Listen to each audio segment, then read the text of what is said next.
Ladies and gentlemen, welcome to another live edition of the Global Reality right here on the Global Reality Radio Network. I'm your host, Josh Reeves. This is a special Moonbat Theater edition, I guess you'd call it. That's what everybody in the chat room's called it, but it's a special late night edition of the show. I took the day off yesterday because I had to get stuff, some things done and whatnot. There wasn't a lot of news yesterday, and then today I had planned on doing a late show. I had to go run sound for a friend playing acoustic, and when we got there, the guy that was running the place was a heroin addict and wanted to go home and take a nap. So he sent us home with $10 each and no music was played. It was pretty ridiculous. So after that, it was like 5 o'clock and I was like, oh, screw it. I'll just do I'll do a late night show because about the only thing to listen to this time of night. And I may do this more. We'll see how this goes. But generally about the only thing to listen to this time of night for late night Moonbats is, well, either Coast to Coast AM or Jeff Renz. Personally, I don't see either one of those as even a solution to boredom, much less something I would willfully submit to listen to. I will listen to Coast and on occasion just to hear what kind of propaganda they're putting out. And boy, did they put out a lot of it. You might have heard recently I played some here. Coast to Coast shows late night, but for that simple reason. I mean, I know I get emails sometimes and, you know, people hear me playing something kooky or crazy on the network. And they're like, why are you playing that Coast to Coast AM shill bullshit? I'm like, well, that's kind of the whole point, you know? So we can monitor and listen to, you know, what some of these people are saying because, you know, they really do. A lot of them, not just the people in the elite, but a lot of these, you know, disinfo artists or whatever they are, or hucksters. A lot of them, you know, a lot of these guys are not even disinfo artists, you know, government sponsored. They're just disinformation hucksters, man. That's all they are. You know, I mean, like, look at Stephen Greer, for instance. Other than the fact that he's a homosexual, well, you know, that's neither here nor there. But seriously, I mean, look at that guy. And that guy doesn't strike me as the kind of guy that would be a spook operative. He's just a fucking dirty used car salesman, man. You know, I don't know. The guy's he's just greasy, but I don't think he's probably not a government agent. He's just a sleazeball, but there's a lot of those out there. So that's why, sometimes you play some of this stuff at night and it's funny. But anyway, point is, I'm doing a late night show tonight. We will see how it goes. You never know. Maybe do more of these. I did a couple on Friday nights that were late night before, and they were a lot of fun. And we do have a big, absolute, insane, crazy amount of news to get into. Oh, quick note. I've been meaning to say this all week on the network. Those of you who ordered, there was a couple of people I know that ordered Jamie Reeves CDs. We have to make more of those. We'll be making those this week, and we'll get those out to you sometime. So sometime in the next week, you should be getting those. Just a quick update there. And as well as there was something else that I need to mention. Oh, we did just barely meet and get what we needed for the month to pay the bills. So thank you to our generous donators out there and everybody who supported us. Yeah, but we do need to, once you pay, we spent that and the bills are paid, then that leaves us zero. So please support us at the donate button, the chip and banner, at the website, theglobalreality.com. Also, there you will find the chat room.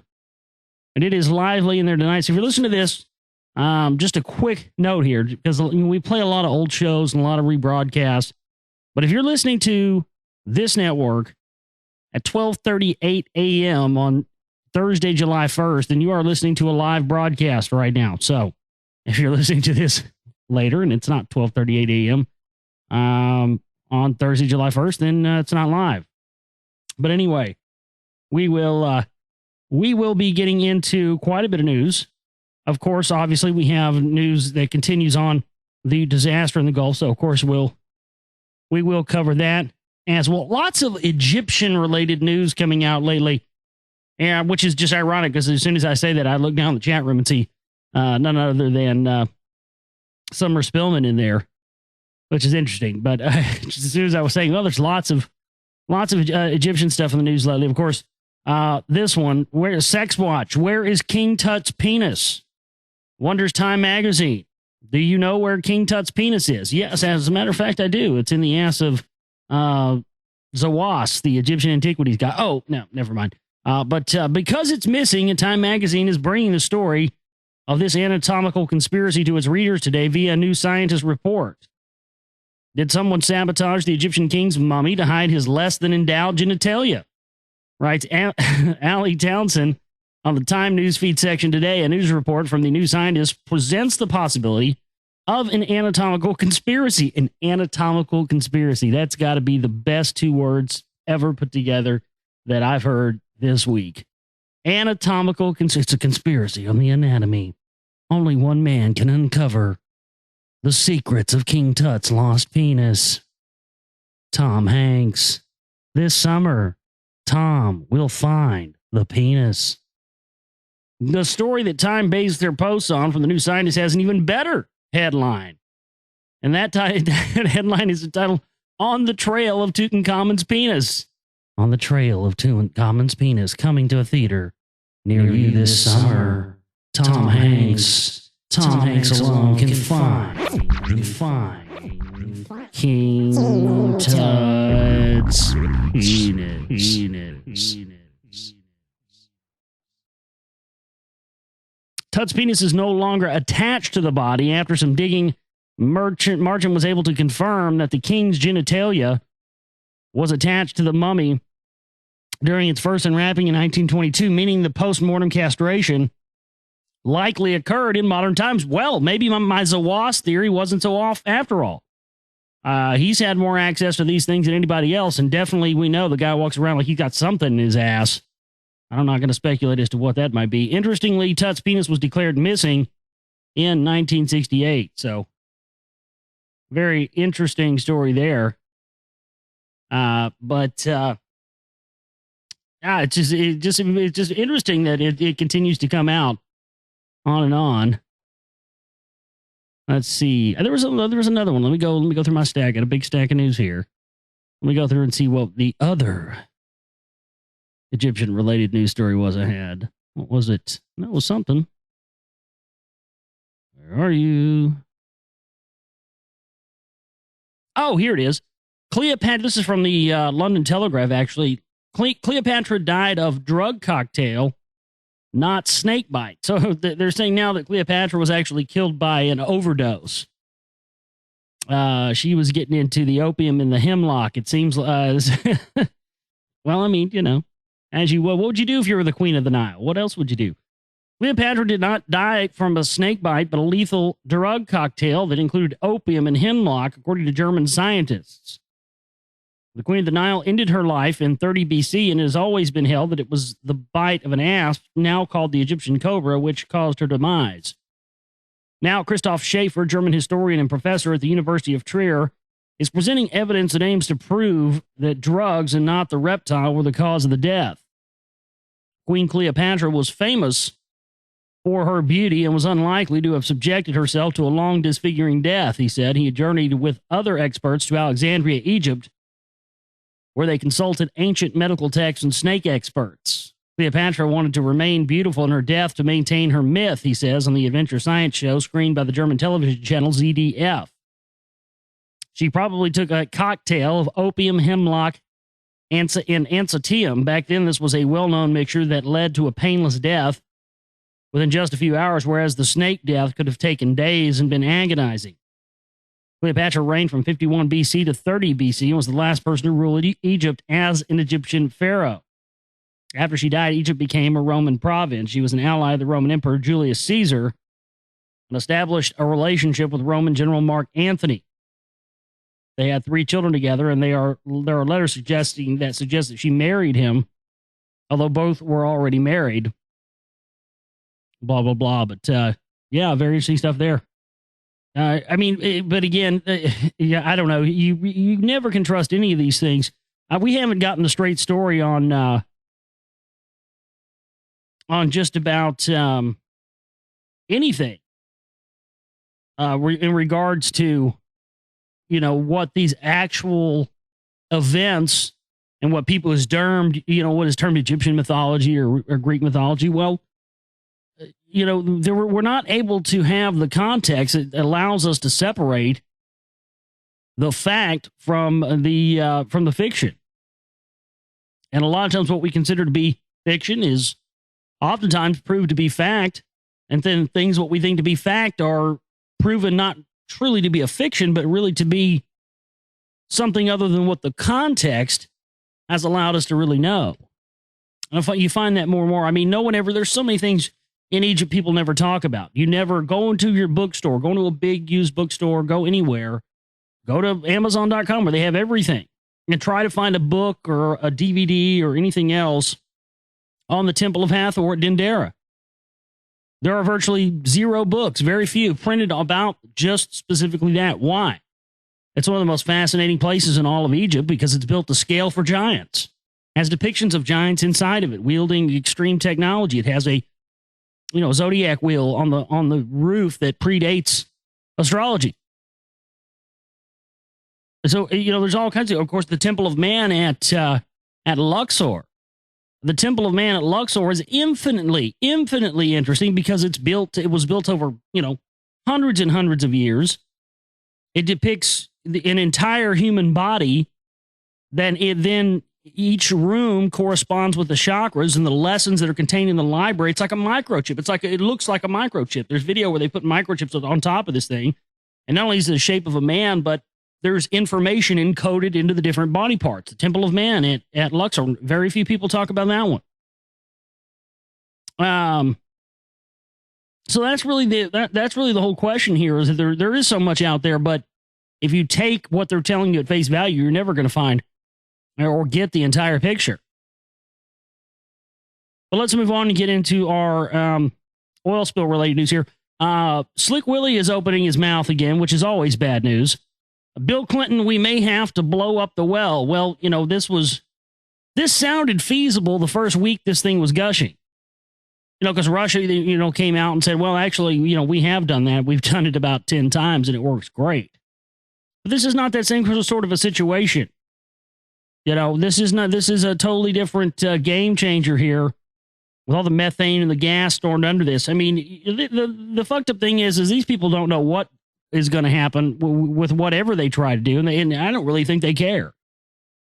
This is being allowed to go on for as long as it can. And they're going to reap the benefits and jump all over this 7 ways to Sunday with carbon, with the cap and trade system and everything else.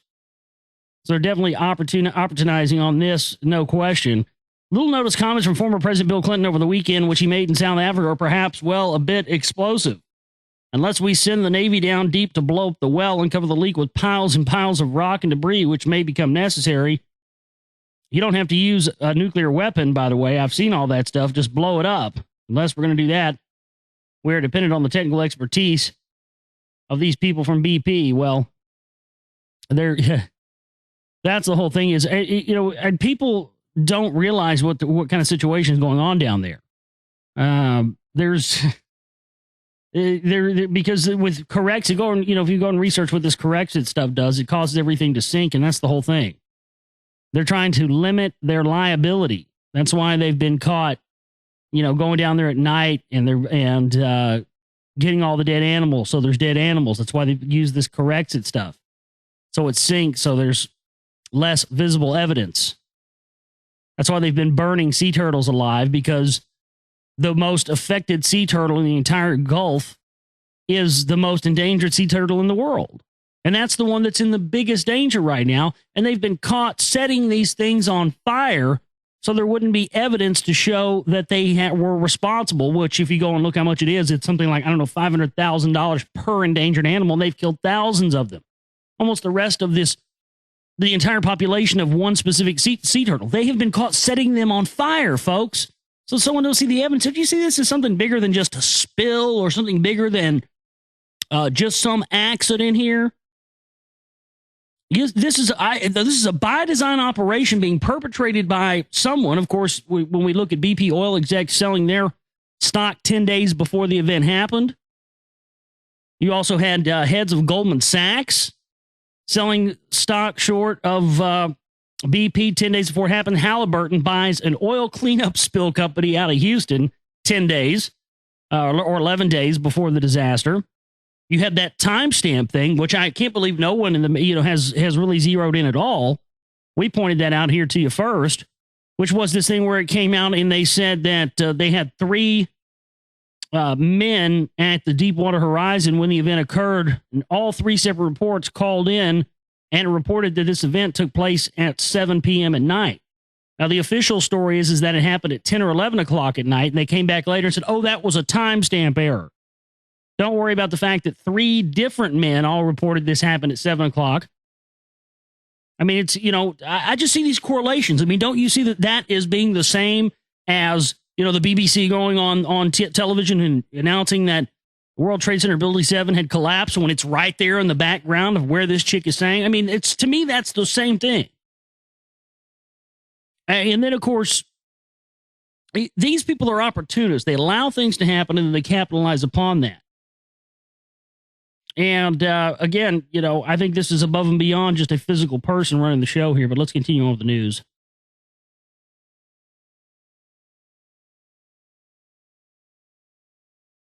Not enough money in the world to pay every spill claim, oil funds are, says.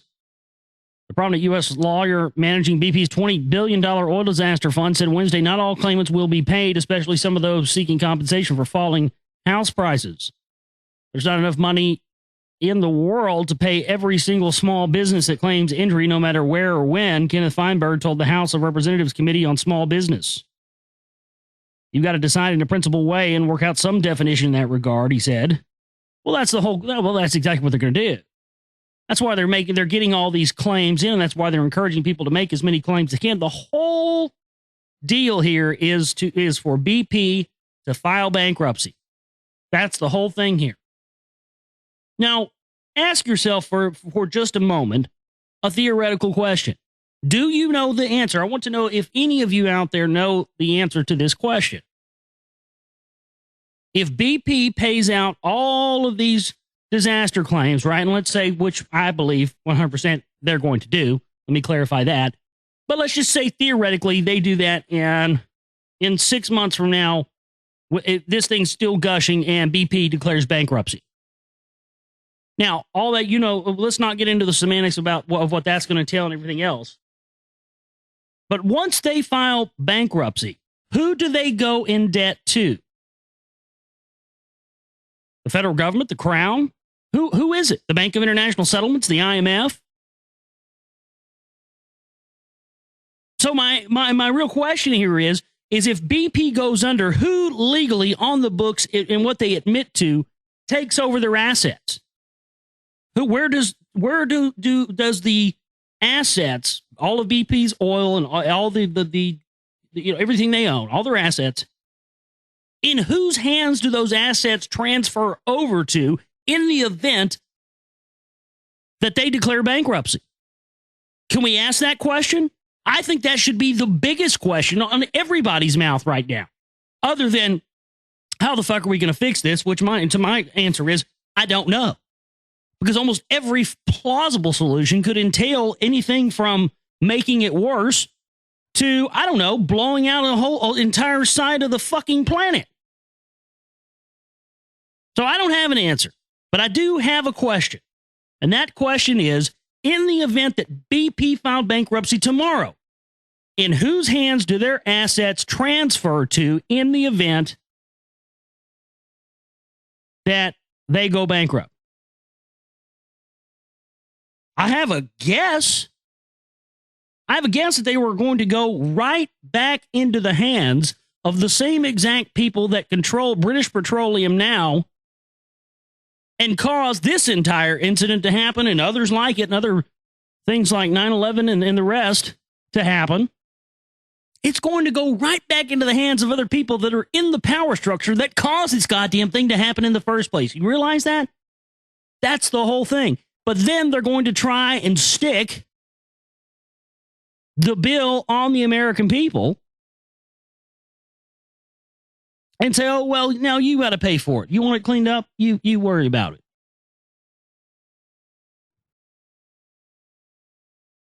Let's move on. U.S. fines BP subsidiary $5.2 million for false reporting.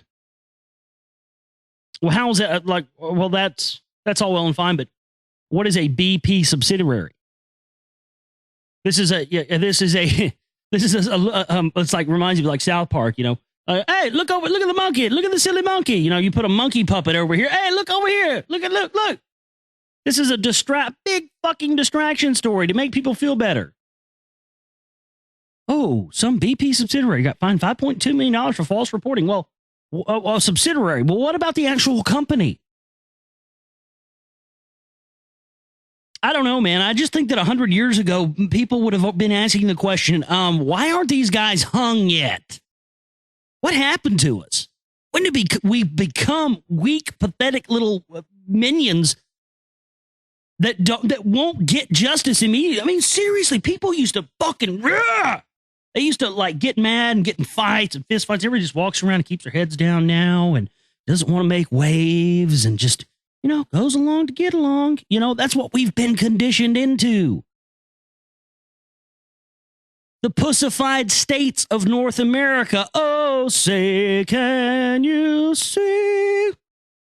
There are pussies in this country.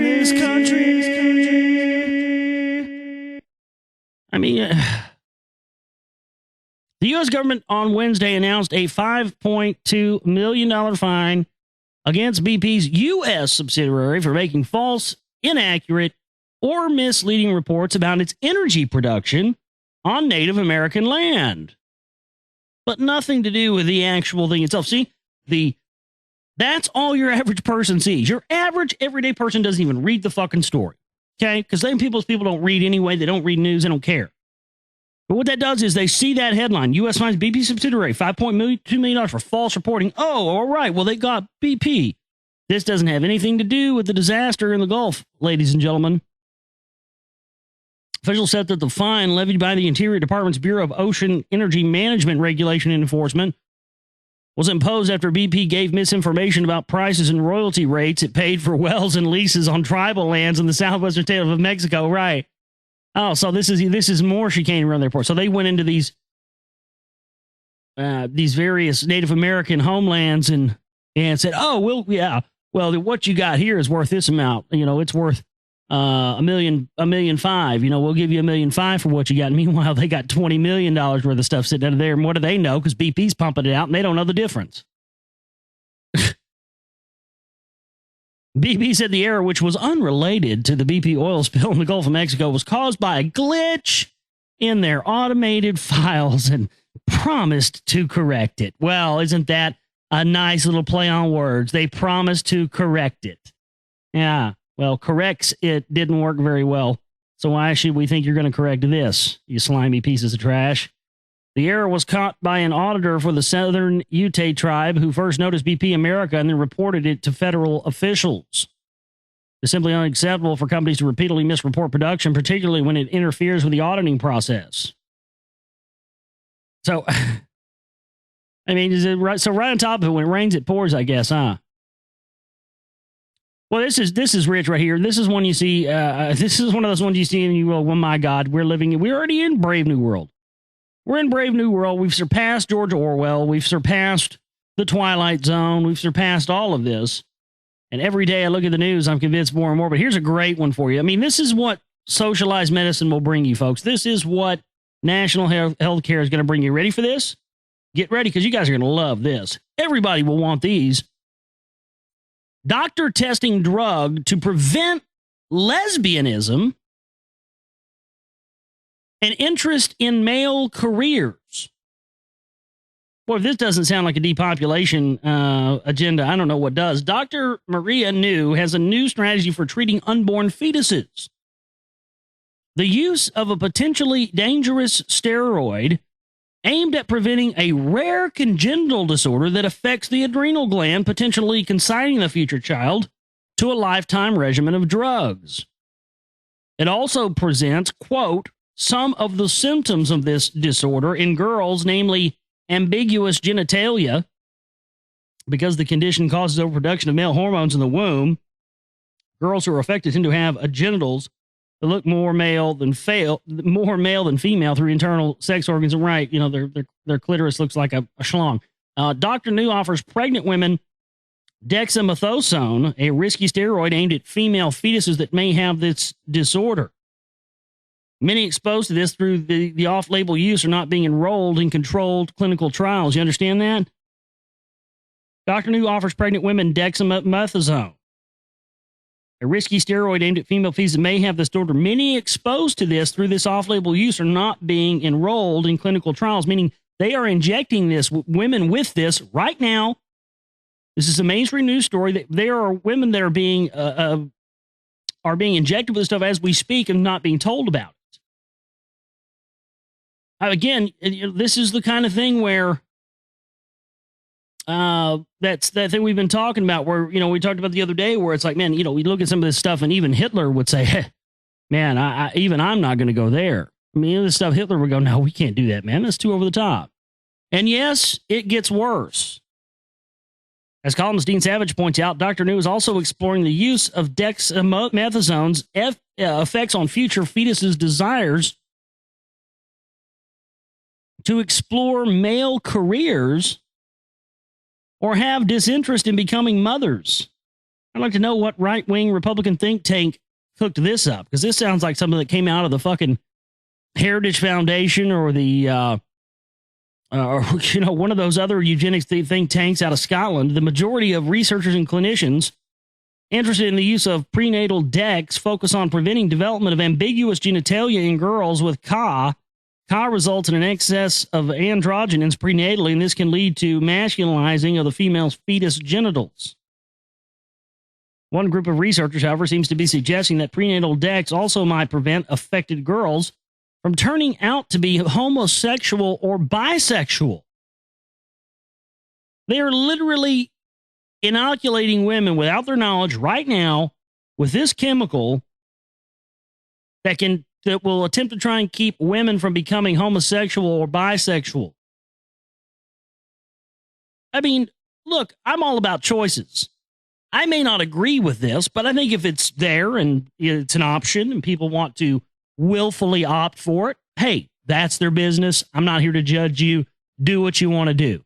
But that's not the issue here, folks. The issue is they admit in this article that this guy or woman, whatever she is right now administering this drug to women without their knowledge.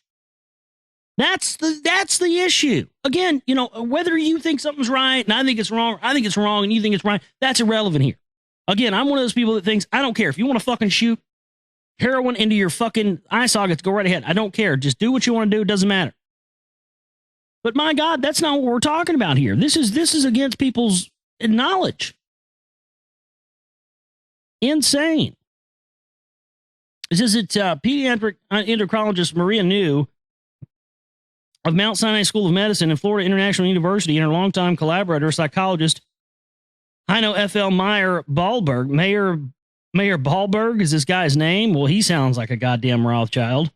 Of Columbia University, Jesuit U. Oh, great. No surprise there. No surprise where that's coming out of. Eugenics 101 at Columbia University. My God. Should have known. Having been tracing evidence for the influence of prenatal androgens in sexual orientation, they specifically point to reasons to believe that it is prenatal androgens that have an impact on the development of sexual orientation. The authors write that most women were heterosexuals, but the rates of bisexual and homosexual orientation were increasing above controls and correlated with the degree of prenatal androgenization. They try to justify that. You hear that? That's the quote. Let me read that again, make sure that I put that in quotations for you. The authors write from Columbia University, write, quote, most women were heterosexual, but the rates of bisexual and homosexual orientation were increased above controls, which means those levels went up beyond something they could control as if they could already control it. You understand that's what they imply there. And correlated with the degree of prenatal androgenization. They go on to suggest that the work might offer some insight into the influence of prenatal hormones on the development of sexual orientation in general. That this may apply also to sexual orientation in at least a subgroup of women is suggested by the fact that earlier research has repeatedly shown that about 1/3 of homosexual women have modestly increased levels of androgens, and they conclude that the findings support a sexual differentiation perspective involving prenatal androgens on the development of sexual orientation. So again, that's the problem here. Again, whatever people want to, put in their bodies or anything else, the same way I am on abortion. It's like whatever, whether you agree with it or disagree with it is irrelevant to the fact that, I don't want a government or an entity or anything else like that saying to me or to you or anybody else that you can or cannot do this. I mean, if we're going to be in a truly free world, it's going to come with things that we may not necessarily always agree with, but you don't go making laws against things that boil down to a choice that is, based upon what the individual's own morals are. You don't go around playing, morality police, making judgment calls for people, beyond their consent. That's what you don't do. But that's what these people do left and right, don't they? They look at all of us as children, and let's be honest here, most people out in the world are. I see 50, 60, 70-year-old children all the time because their view on the world is based on what they're programmed to believe it is. You can thank your television for that. We're going to take a break, come back, and get into some more news tonight. We are having ourselves a late night special edition here. We're glad you could join us. Again, live here, 1:06 a.m. And it's now, oh, and by the way, when I make, I had to figure out how I was going to do this. Because I was like, well, I'll be doing a show tomorrow. So we're going to end if I don't date this, because I started it after midnight. So I was like, well, technically that's the first. Then we do a show tomorrow or today, later on today, tomorrow, whatever. So this one will be the June 30th broadcast, late night special in the archives in case you try to find it later. Because I was just like, how am I going to do this? So that's how we'll end up doing that. But we're going to take a break, come back. And then we will be getting into some more news. We'd love to see you in the chat room for the interactive part of the discussion at the website, theglobalreality.com. Stay back here with you on the Global Reality, right here on the Global Reality Radio Network. I'm your host, Josh Reeves. Hello, welcome, late night Denzians. We're glad you could join us here on a special late night edition. This is interesting. I've only done this a few times, and like I said, I had some other stuff going on today that didn't actually pan out, so I really couldn't do the show at the normal time. So I still want to be here live and get as many shows as we could in this week. So, and just because we also have a lot of late night listeners that are on the streams listening to archive shows or rebroadcasts and stuff. A lot of times, because of the time difference, we have a lot of people who are, it's daytime overseas. And so oftentimes they're listening to rebroadcasts at this time. So hello to all our overseas listeners out there across the planet. We have listeners in all over the world. It's amazing how many people I've seen that are listening to us.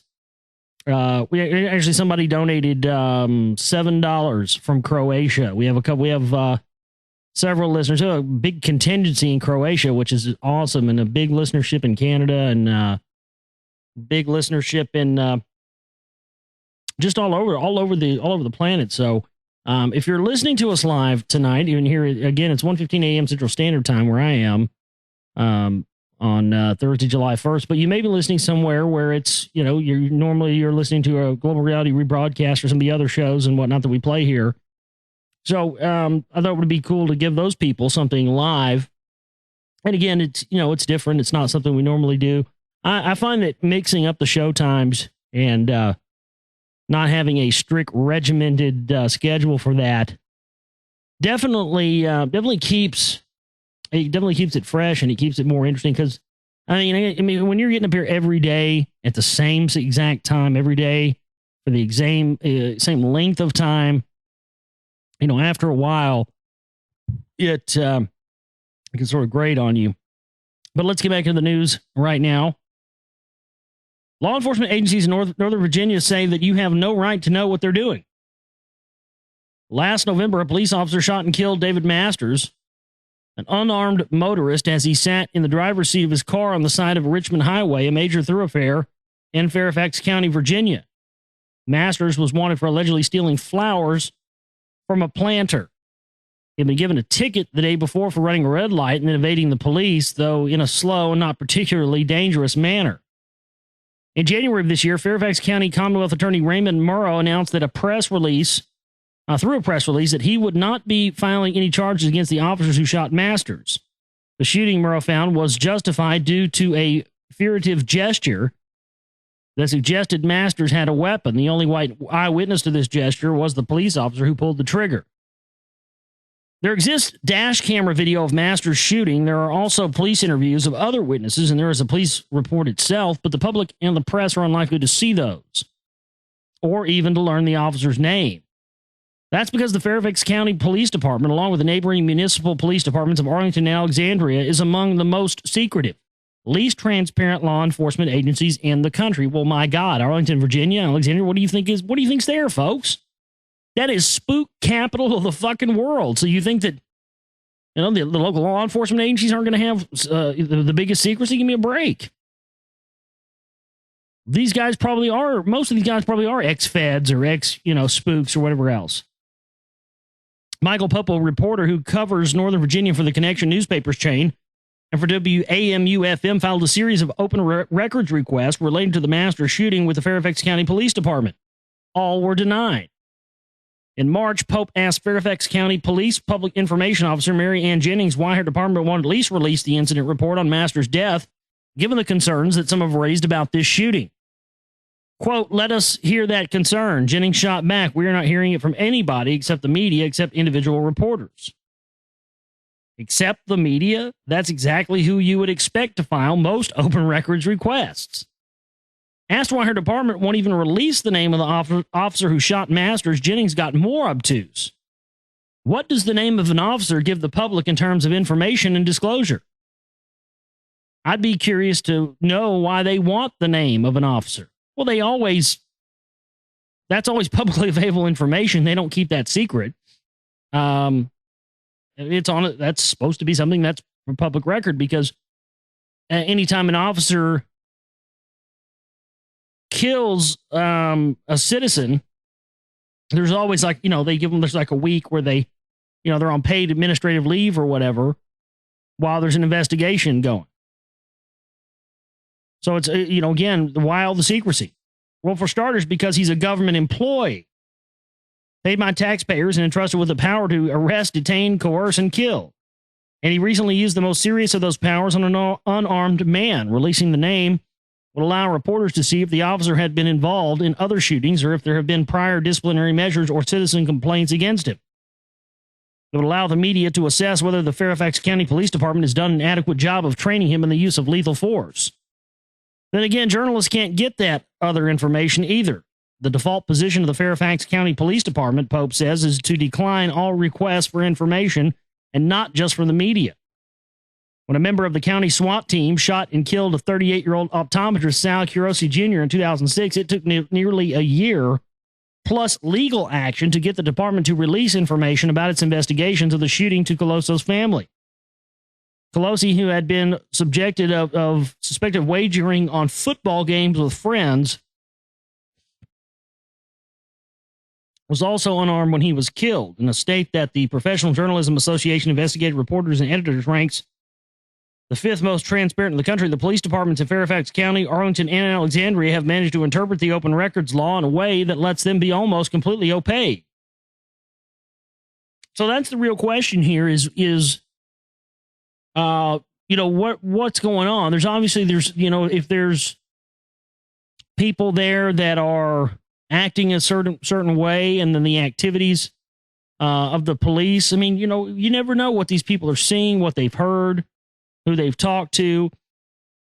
You got to figure that in small towns and little areas right around where, there's going to be a lot of people live there that work for the federal government in the Central Intelligence Agency or some other alphabet agency.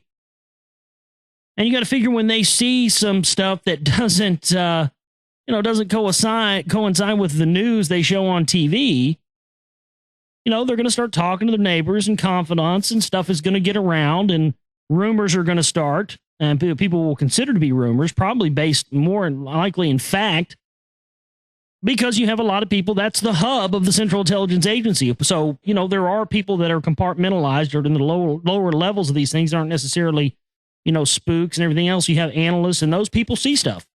And again, 99% of the time they see stuff that does not fit in with what they're seeing on TV. So when people start talking, they start to question these things, as you should. It's again, this is going to be going on. I think probably it is going on a lot more than we want to admit or be comfortable with admitting. North Korea warns accident during exercise could start war. North Korea warned on Tuesday that any accidental clash during an upcoming U.S.-South Korean naval exercise could spark war, as tensions remain high over the sinking of a South Korean warship. Min Joo-sun, the cabinet's official daily, accused the South and its U.S. ally of fabricating facts about the sinking to incite a war against the communist state. It is clear as day that any small accident that might occur during the joint military exercise would easily spread to an armed clash and eventually to an all-out war. So that would make it. It's interesting, and what's even more interesting is they have not announced when these dates are going to happen. But right there, that's why I keyed in on this article, and I know that probably the title of that, many of you are probably listening to the sound of my voice right now, going, "Oh God, get onto it! Why is this important? Why is this important?" Well, I'll tell you. I'm here to tell you why it's important. Did you notice what they just said? This is the stuff. I'm trying to teach you here. I'm trying to teach you things here. I'm trying to teach you what to look for when you look at an article. I teach you how to see these things so you can understand what's being said. Notice that, again, this said that it is clear as day that a small accident that might occur during the joint military exercise would easily spread to an armed clash and eventually to an all-out war.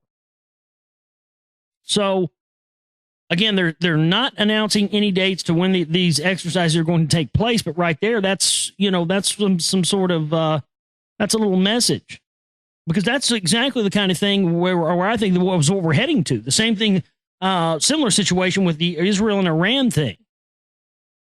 There's going to be one little thing that's going to be misinterpreted, and somebody's going to hit somebody with nuclear weapons, and then it's just going to be boom, boom, boom, domino effect after that. China and Russia will get involved, and Poland, and all, it'll just be a big mess. But that's what I see formulating here, and I think this article could very well be an indicator of, again, here they are saying, well, we can say, well, I'm sorry. Let me read their terminology again. This came from a North Korean paper. It is clear as day that a small accident might occur during the joint military exercise that would easily spread to an armed clash and eventually to an all-out war. It said slamming the planned drill is provocative and dangerous. If the U.S. imperialists, gripped by their pipe dream of invading the North, ignite a new war on the Korean Peninsula, our military and the people will wipe out not only the invaders, but their strongholds as well, and achieve a final triumph. Beijing last week expressed concern that the planned joint exercise, which reportedly will include a nuclear-powered U.S. aircraft carrier battle group in close proximity to China's territorial waters. China will start 6 days of live-fire military exercises off its east coast later this week. So again, that's the real thing here, is that, one little thing like that could spawn something else.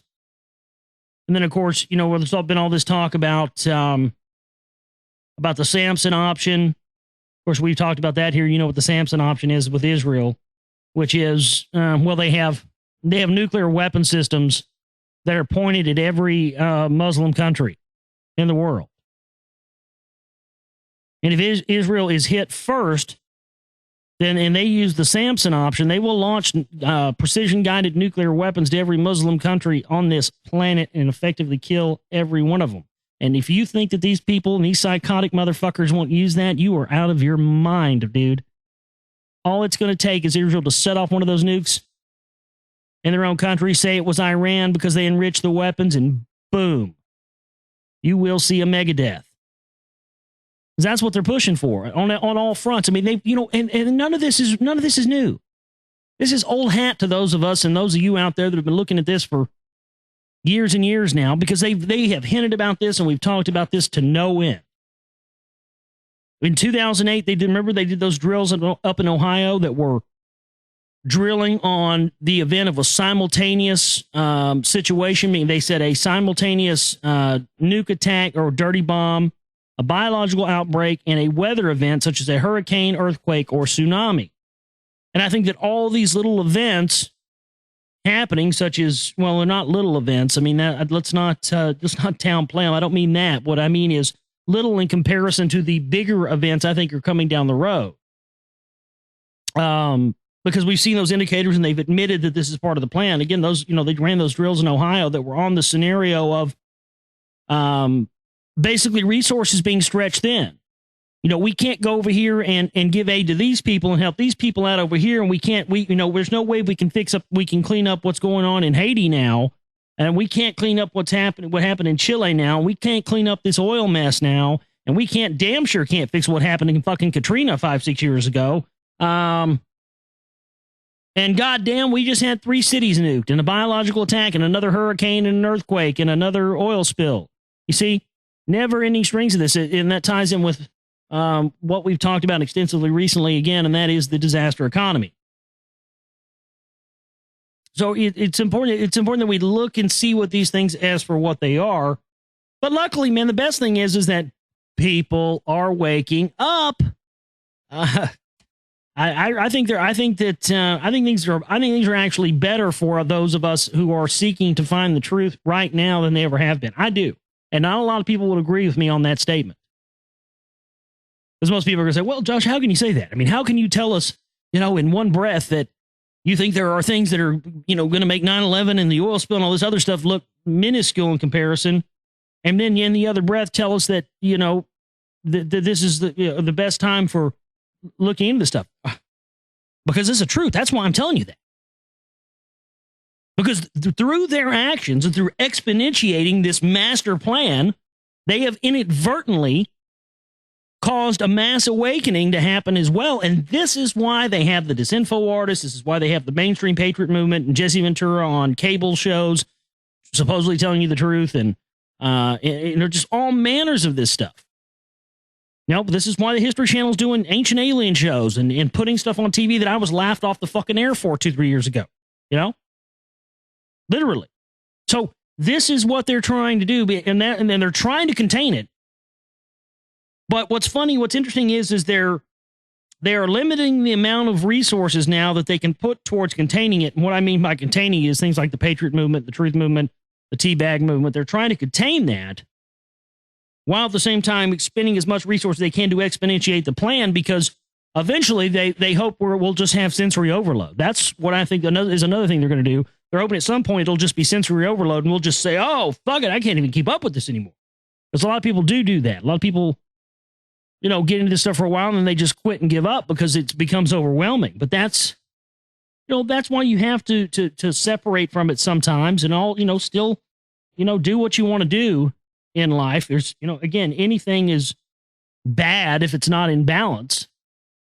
So just make sure you have that balance, but understand that everything is starting to get multi-tiered and everything is moving into this new level. And I mean, when you research as many hours as I have on the priest class and the mystery religions that control, all world governments and the people in the power structure at large, you understand they're trying to engineer the end times, the Armageddon scenario.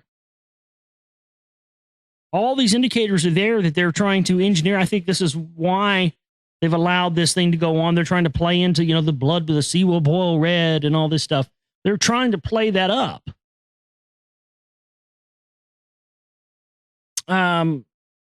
But again, it does, it is great to see that more people are. I mean, it's yes, I'll agree.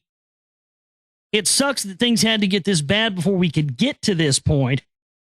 But the more and more that they do this kind of stuff, the more and more people are going to wake up and the more numbers we're going to have. And that's why it's important that you support shows like mine and others like it. And that's why, it's important that you donate to us and keep us alive, because we are the only thing that is standing in the way between people walking out of the mainstream consensus reality paradigm and then walking into another supposedly or allegedly real paradigm in the truth movement, the patriot movement, the rest of this stuff. We are one of the few organizations that is here combating that and trying to show you how all of these things connect, to show you that there's a whole other level of bullshit and a whole other level of brainwashing and manipulation waiting for you once you are quote unquote awake. And there is. And believe me, I was there myself at one time in my life. I was buying into that stuff too. But if you're a true researcher, and that's the problem, is we don't have that many true researchers out there, because I'm here to tell you, anybody that is a true researcher would have found the exact same things that I have found through my research concerning things like the Council for National Policy, the John Birch Society, the Patriot Movement, Alex Jones, all of that. Any person who is a legitimate researcher would find that. And so the people who deny that information, to me, fall into one of two categories. They either fall into one, they're in on it, or number two, they are not an effective researcher. Bottom line, because you can find this stuff, and anybody would be led to ask those questions if they were truly never stopping in their research. But what happens is that you get a lot of people that say they're researchers, but they're not researchers. You know what they are? They're people that repeat things they heard Alex Jones say, and they call that research. Reading Prison Planet articles every day is not research, folks. That's not even fucking news at this point. You understand?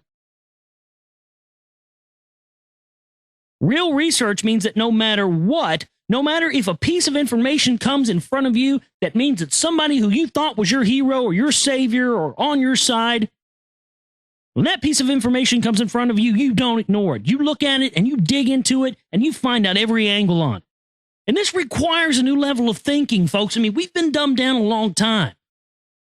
Believe me, I've had to transmute my brain into something completely different than it was before I started this radio show almost 3 years ago. It forces you to do that if you're on the right trail of your own research and on the right trail and doing the right thing. If not, and you see this a lot, when you are not on the right trail of your research and your research is not progressing in the way that it needs to, you know what happens? You become stagnant and you become locked into a mindset. You become locked into a particular way of thinking that is not flexible. And this is what you see with people that they just believe what they're told by the mainstream patriot movement, truth movement.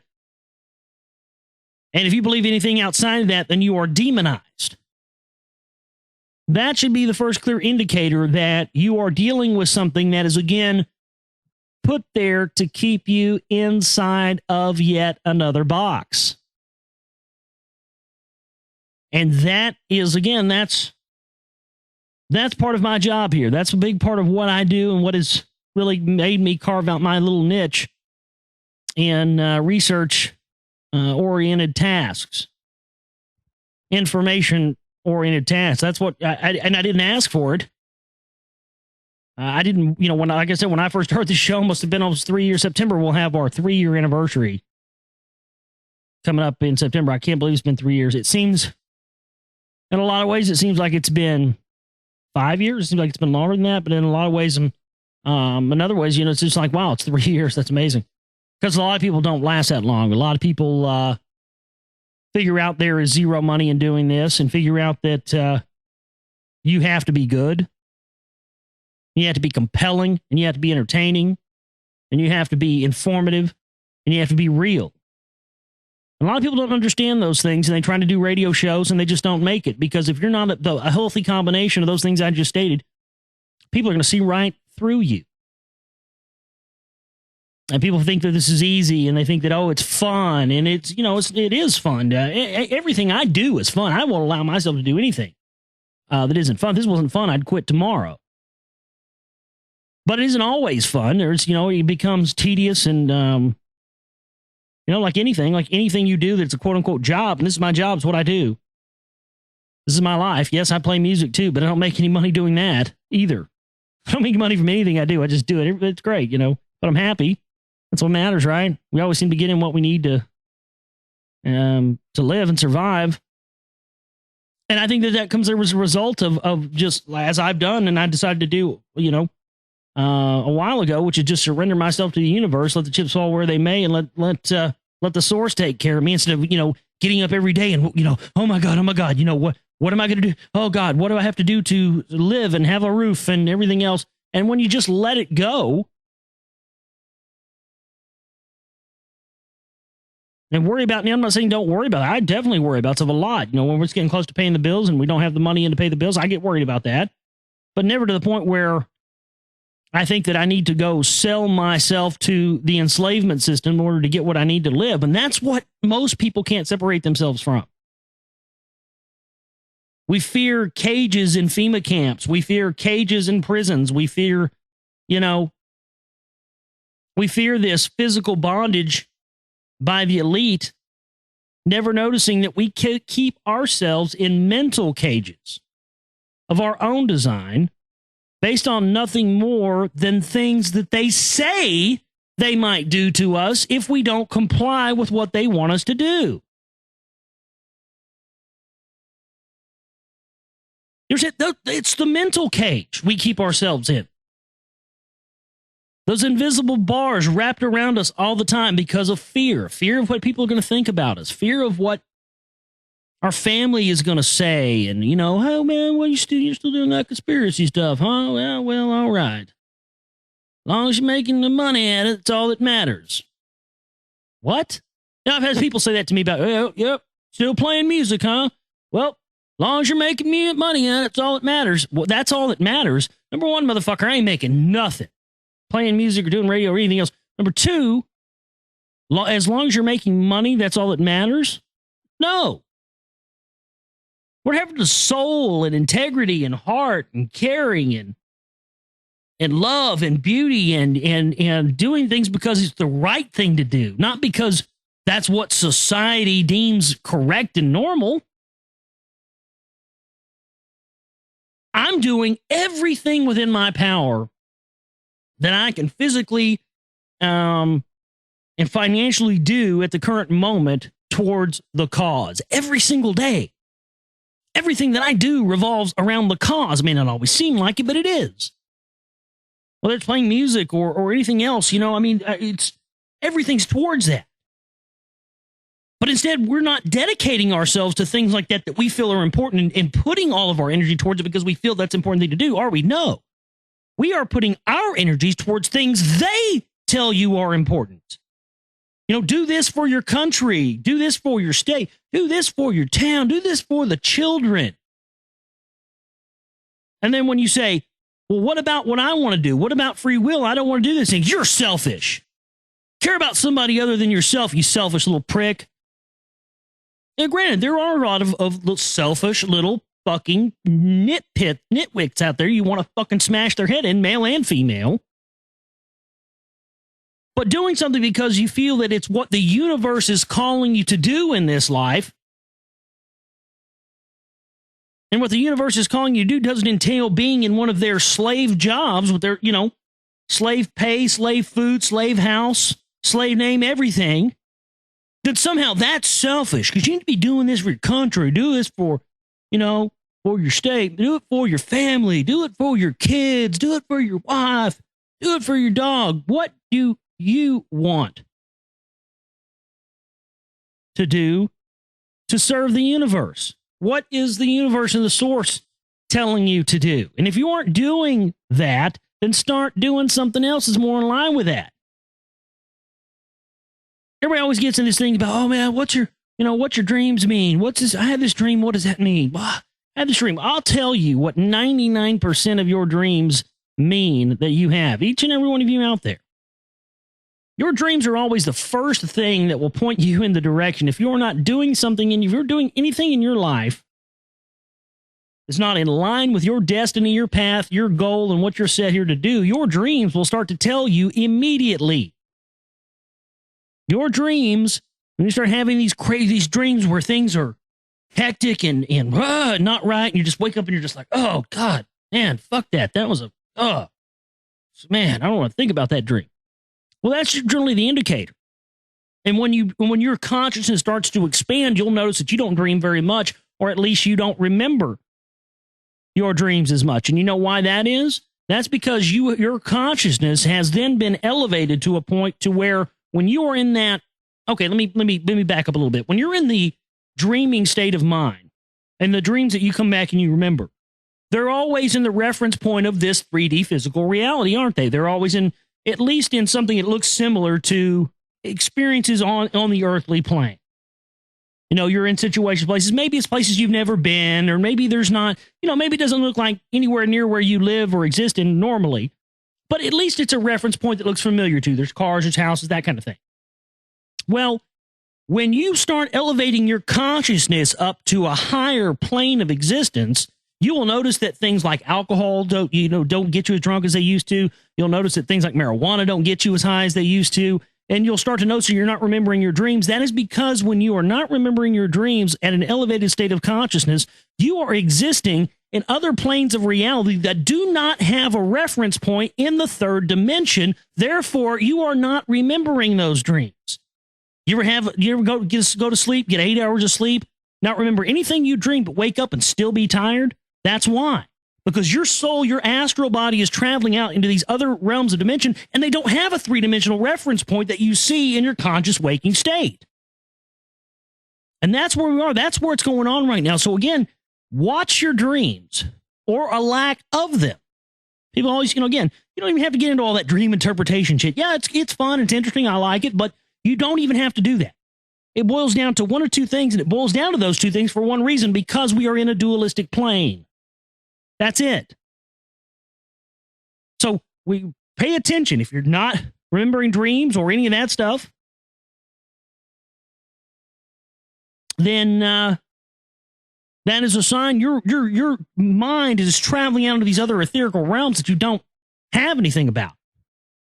Aliens, paranormal, hollow earth stuff, that's still a three-dimensional reference point, Rick. That's still a reference point to something that you are experiencing in this three-dimensional transient reality of the earthly plane, you see? So it's just, that's one of the things you have to understand is that there is a huge, huge shift in consciousness going on. And this is, again, well, you have these different, the mechanisms of Pluto is a huge thing. I talked about that the other day, which I just still think is just mind-blowing to me, that, of course, in the Sumerian text talks about this former moon of Saturn that was supposedly pulled out of its orbit. The last time Nibiru came around, it was shot to the back of the solar system. This was what became Pluto. And of course, in the news the past several years, there's been this stuff where they say, well, Pluto isn't a planet. We're now saying that Pluto is not a planet. Okay, well, then that just proves the Sumerian text correct yet again for the upteenth time, because the Sumerian texts talk about this former moon of Saturn being pulled into the back of the solar system. Well, you're right. It's not a planet. It's a moon. But they don't give you, again, missing context. They don't give you that. Of course, then the more interesting thing is that alleged moon, which became Pluto, is called Gaga. And so in this time where we're having huge consciousness shift and we're having things that are affecting our consciousness, we're also being hammered through TV and media and radio with this Lady Gaga character, which is trying to subliminally influence your consciousness through the use of the, Horus symbology, Syrian symbology, mystery school symbology, so that your energy is concentrated on that and not focusing that energy towards things that are productive and furthering the expansion of your own consciousness and the consciousness of your fellow human beings. This is what we are experiencing right now. Movies. All these movies. Every week I probably watch 5 movies, folks. Even movies that came out a year ago, 2 years ago, I'm catching up on and stuff. Like The International. Did you guys see The International? What a fucking movie that was, man. Watched another movie the other night, the Parallax View. like 70, 71 with Warren Beatty, where he's like investigating this like assassination, and he gets into this MK Ultra thing. It's just nuts. What I'm saying is, all this stuff is being put out there so that your conscious mind believes that whatever the media or television or books or whatever it is tells you something is, it is that. And not allowing yourself to have any personal opinion on something. This is what shows like Coast to Coast AM, and as we were talking about earlier, that's another function of them. That's what they're designed to do. Is so that when you talk about, the paranormal, or you talk about UFOs, or you talk about Nibiru, or 2012, or, gray aliens, or conspiracies, or anything else, or Kennedy, they want your thinking on those subjects to fall in line with whatever the host and the guest and whoever the current huckster is selling their book or their video on is. And then microcosm, if you look at if the Alex Jones model, the Alex Jones model does the same exact thing. They bring on their experts and their guests, and what those experts and guests seek to do on the show every day is to further the point that Alex Jones makes with what he says, while then allowing that person to sell their products and Alex to sell his products to you as well. I make films.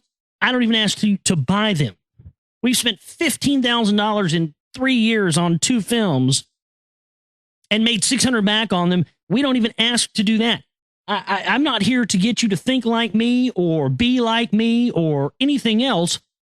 All I can do is translate to you and relate to you my experiences in research. And hopefully that is going, and not even hopefully, it happens. I hate every time I talk about this, I say, hopefully that happens. Hopefully you find something to relate to. No, you do find things to relate to from the things that I talk about when I relate to you my experience in research.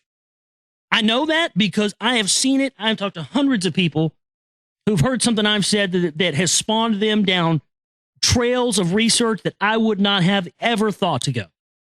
Ever. And they would never have thought to go had they not heard something I said. That is what I hate that word, but that's what a real movement of the people should be. Not somebody, no, let's play follow the leader, man. Do you ever wonder why they make, very early in school, you're taught to get in line and keep your mouth shut and walk straight? You understand why? It's always follow the leader, follow the leader. No. Follow the leader is as broken of a model as party politics, folks. Two-party politics, the same broken model. What we need are people who are vibrant thinkers, people who are, just constantly looking at stuff and gathering info and then sharing that with each other. And then you gain something from somebody that you didn't have before, and they gain something from you. And that's what we've done here with this network and the shows and the films. That's what the people really want. They don't want to follow another leader. They don't want to follow another, figurehead or something. And my God, why would you? I certainly don't. Lead no one and follow only yourself. That's been my credo for a long time. But when you have dynamic people who are all interested in finding their own truth, not somebody else's, you want your own truth, don't you? I know I sure do. I don't want yours. You don't want mine. I don't want somebody else's. We all want our own truth. That's what we're here for. But we can share with each other, and we can share with each other what we think, and the way that you look at something and think about something is going to be so different than what I think about it, or the way I look at it, that I'm going to go, huh, man, this happens all the time to me. I didn't even think about it like that. Or you say something, and I say something, and you're like, yeah, I didn't even notice that, That to me is what the real, quote unquote, information movement of the people is about. It's about everybody being self-sufficiently knowledgeable. Not, horde, I got the info, you don't. No, this is supposed to be, everybody's on an even playing field is what we're shooting for. We're shooting for a planet of enlightened individuals here. And in a land of enlightened individuals, in a world of enlightened individuals, no, there is no hierarchy. There is no little guy, middle guy, high guy. No, everybody's on an equal plane. That's what we're going for. Now, What are these guys in the Patriot movement, the Teabag movement, what do they want you to do? Follow another leader, follow Ron Paul, follow Alex Jones, follow this, join this group, be in this group over here, go sign your name on this, join this. We are not looking to join another group, sign our name to another piece of paper, become party affiliated or anything else. This is about freedom, true freedom, real freedom, freedom that is not based around a flag or a country or a piece of land or a rock or anything else. Freedom that exists beyond the realms of transitory limited 3D reality. And we are coming together. I'm blown away. We are. It's happening. And if it's not happening to you right now and you haven't experienced anything like I've just talked about, Bubba, you need to change your life situation around right now and figure out a way to make that happen. Go find those people like you that are out there and do something with them because they're out there. But we sit around and say, "Oh, I can't do this because I got to work this job. I can't do this because I got to, I got to do this. I don't have time to, do that." When are you going to have time? You don't have time right now. When are you going to have time? When it's over? Then it won't matter. It's a decision, man.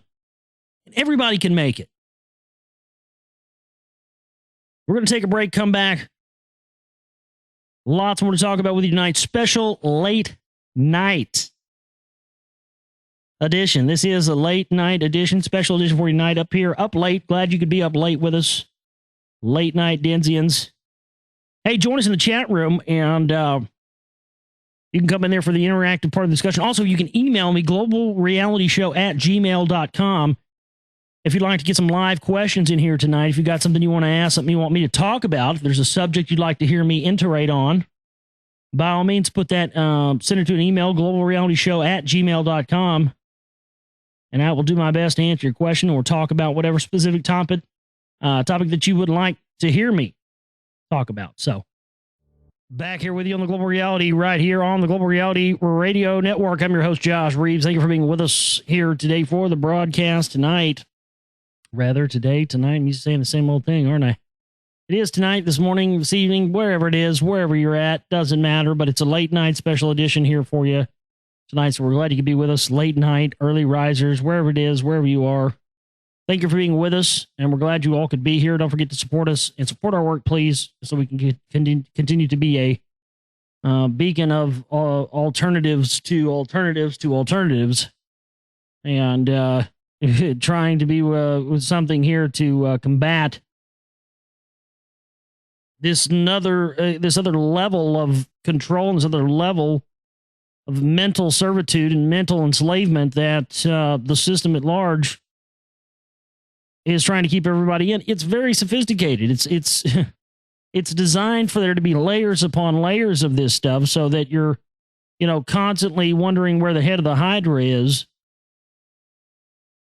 instead of concentrating on how to figure out ways to change yourself and your consciousness and to evolve.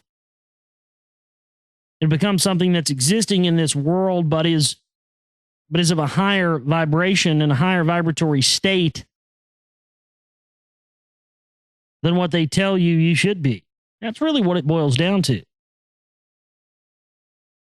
be very hard to control and corral an entire planet of enlightened individuals, wouldn't it? You know why? Because if you're enlightened, we wouldn't want to corral anybody. You wouldn't want to be, there wouldn't be any need for a hierarchy or a structure. So that's, period. That's it. So, that's the whole thing here, is that these other control mechanisms, these bear traps that are being set for you, are laid there because the worst weapon against the elite and against evil and against enslavement are educated, conscious, free-thinking individuals that, only want to be that. They just want to exist and be. They don't rule over anyone or, care about anything as far as color or race or religion or anything like that. But even those lines are, that's the old world anyway. Well, that's coming to an end anyway. That's part of the final solution for lack of a better term, that these people want to enact is there won't be any of that. There won't be countries or borders, and which is good, which could be a good thing. Countries or borders or religions, there's not going to be any of that, but then which could be a good thing. But unfortunately, it's not looking like it's going to pan out to be a positive thing. It could be. We could exist in a world that didn't have borders and religions and separation and be okay.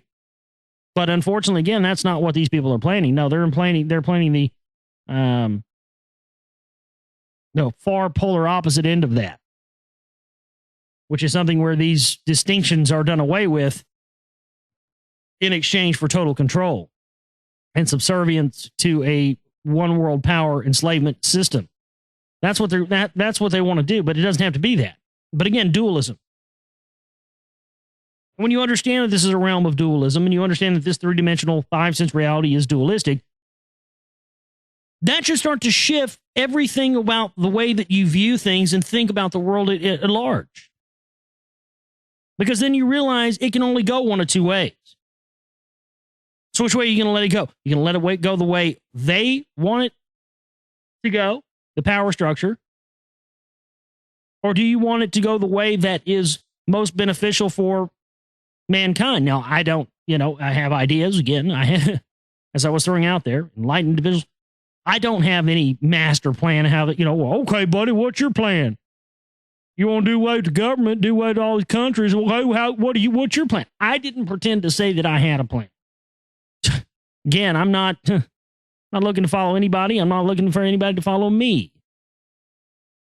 But it is possible. It could be possible in the realm of possibilities for us to exist on this planet without hierarchy and power structure and the rest of any of this.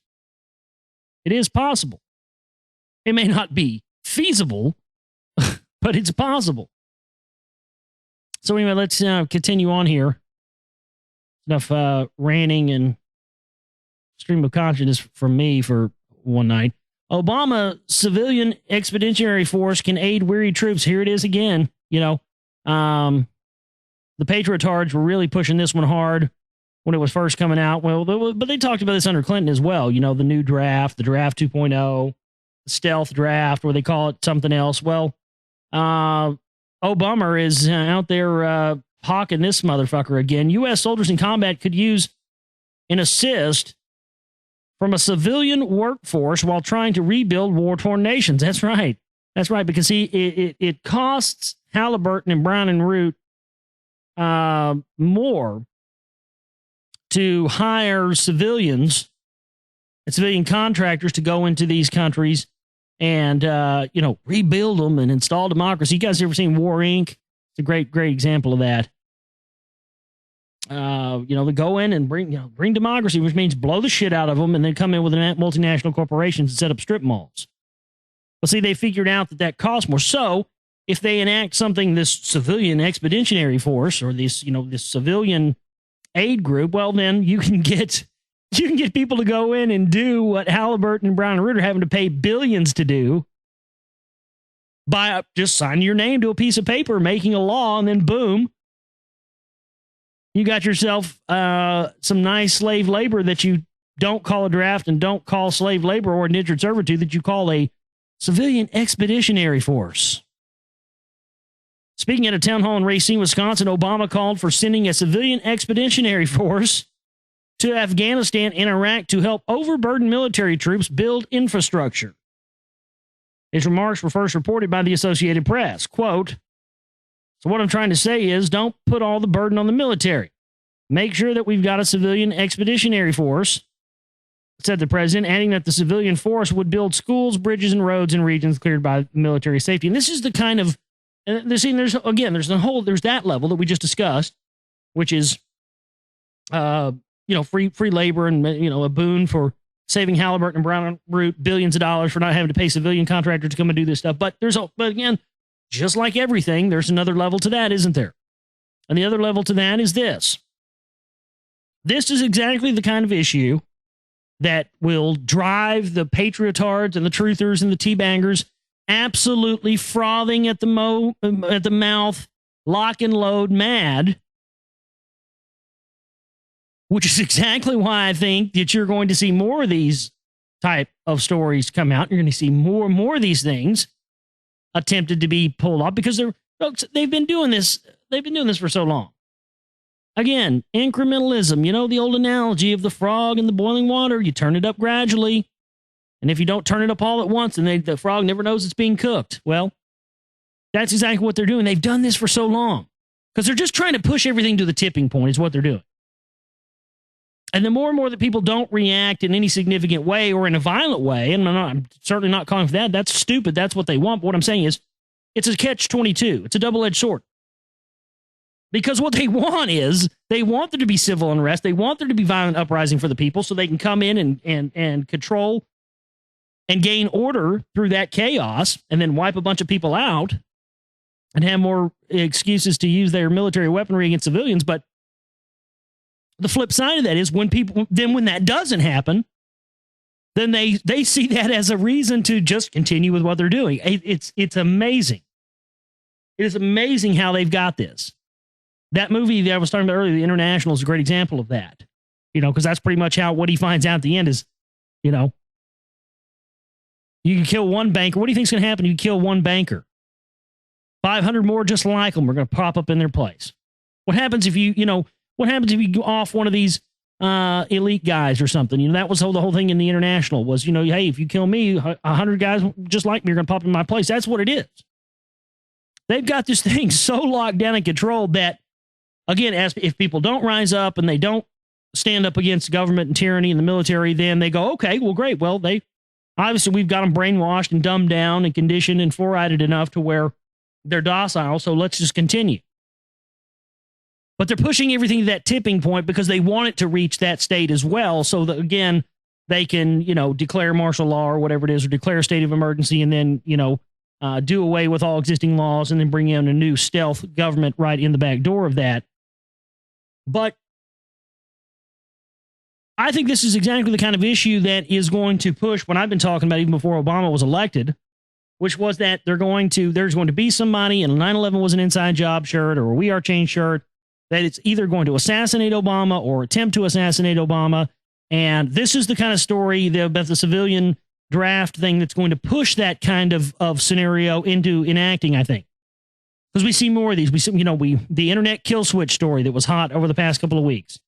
Obama has power to shut down the internet for 4 years. Well, you know, and that's for 4 months or whatever it is, or 4 years, or internet kill switch, kill switch, kill switch. And then everybody's talking about that, and everybody's frothing at the mouth and foaming over that. And then the stealth draft report comes out. And, oh, yeah, we need a civilian expeditionary force, blah, blah, blah. Save Halliburton, billions of dollars. I see those things add up, and then eventually you have somebody who's either a mind-controlled assassin or somebody who's just a brainwashed goon who goes and does it. Doesn't really matter for these people at this point. They don't even have to put out some mind-controlled assassin to kill Obama or take a shot at him or something like that. They don't even have to do that now. Because with the things that all they have to do is say, we're going to enact a law tomorrow that says that all people that have guns are taken to a FEMA camp. They could walk Barack Obama out tomorrow on some, flat trajectory stage in open air with office buildings surrounding it, and say we're going to take all gun owners and Christians will be rounded up and put in FEMA camps tomorrow, and somebody would shoot him. And then, boom, they would roll everything out that they have wanted to roll out for the longest time after that. And I think, again, that's another one of the areas in what they're pushing. These people have contingencies upon contingencies. If one operation doesn't work out, they'll go with this one over here.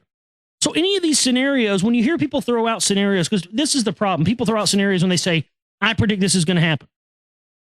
Or this, and this is going to happen. Well, and they phrase it as a prediction instead of, yes, that is one of the valid things that it looks as if they may be doing.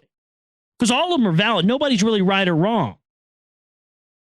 You know, if somebody says that there's a space war going on, or, there's going to be another false flag, or this, that, and the other, and you don't agree with it, or I don't agree with it, well, it still doesn't mean that may not be just one of the possibilities, but they have hundreds. They want to ensure that one way or the other, the plan and the agenda continues in the event that there is any sort of significant resistance to it. That is what they are trying to do. And they're doing a good job. But let's continue on here with our news. This has got to be coming straight out of the CIA, especially since this is from the Atlantic magazine. Al-Qaeda's first English language magazine is here. As the U.S. struggles to manage its efforts to influence opinion about Al-Qaeda abroad, Al-Qaeda on the Arabian Peninsula has produced its first English language propaganda magazine. It's called Inspire, and you can read parts of it below. It includes a message to the people of Yemen, directly transcribed from Ayman al-Zawahiri, Al-Qaeda's second-in-command, a message from Osama bin Laden on how to save the earth, and the cover includes a quotation from Anwar al-Awlaki, American-born cleric who is believed to be directly connected to the attempt to bomb Times Square on Christmas Day, which has been 100% completely connected to the fucking Mossad. So this is a Mossad CIA co-op magazine called Inspire, and especially if they're putting in quotes from a message from Osama bin Laden how to save the earth, give me a fucking break. Yet again, more blood money being put out there. Yeah, exactly. Anon in the chat room. Yeah, so many options for them to carry out their agenda. Yeah, that's what I wish people could wrap their minds around. People always say, well, they're going to do it like this. And what they're going to do is they're just so sure of themselves. They say, oh, well, what they're going to do is they're going to declare martial law, and then they're going to bring this down, and this is going to happen, and then financial collapse, and then everybody gets wiped out, eugenics. Well, that's one possible scenario, but the thing is, nobody's right or wrong in this. There are a million different scenarios that any of us could throw out there, and probably every single one of them is right. But we just don't know. I mean, there's people say, oh, I predicted 9/11. I predicted 9/11 was going to happen, blah, blah, blah. Well, you could, yeah. And probably 100 other events like 9/11 have probably been cooked up and probably were planned out. And then one little thing goes wrong and they say abort, abort, abort. They abort that plan and then they move on and find something else probably completely unrelated to it. Same thing. There were, and we've seen indicators of this, certainly the first World Trade Center bombings in 93, Oklahoma City, on and on. There have been things where I'm sure there's probably other attempts. There were probably attempts to pull off 9/11 prior to that. I think there was, you never heard that saying, I forgot more than you'll ever know. So I hear, I've done forgot more than you ever going to know. Sometimes I feel like that because my memory is great, but it's my biggest asset and my biggest enemy. But it seems I remember hearing that there were some reports that had come out that, or some information or some research had come out where there were indicators that this thing may have happened. 9/11 may have happened at some point, before that. But nonetheless, yeah, that's a total Mossad front paper. There's just no question. Zoo plans to bring rare animals back from the dead. Oh, this should be interesting. I haven't read this one yet. This is from New Scientist magazine. Take frozen cells from a dead animal, reprogram them to become sperm and eggs, and then use these to bring endangered species back from the brink. That's the aim of a collaboration between the San Diego Zoo and the Scripps Research Institute in La Jolla, California. Did you guys ever hear about this? I swear to God, I heard like a year ago or so, they said they were about to bring back the fucking dodo bird. Not even kidding you. They had genetic material and they were about to fucking I swear I heard that. I need to look that up again.